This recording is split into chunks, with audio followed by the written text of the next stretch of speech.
কোনো খাবার না নিতে পারে, বাড়ি থেকে যেন সরাসরি কেউ যেন পলিথিনে খাবার নিতে না পারে, এটা আপনারা খেয়াল রাখবেন। বিশেষ করে বয়দেরকে আমাদের সিসি ক্যামেরা এবং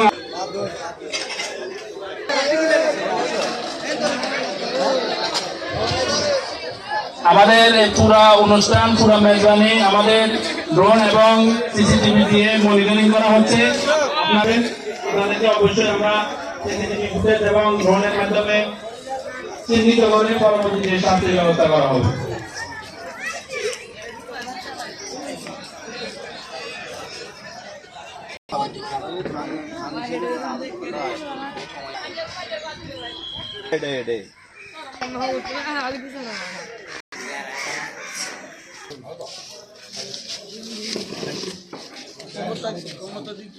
সরকার আমি যে কালকে বলছি বাংলাদেশে আমার কিছু বলা যাবে না। সবাই যারা আছে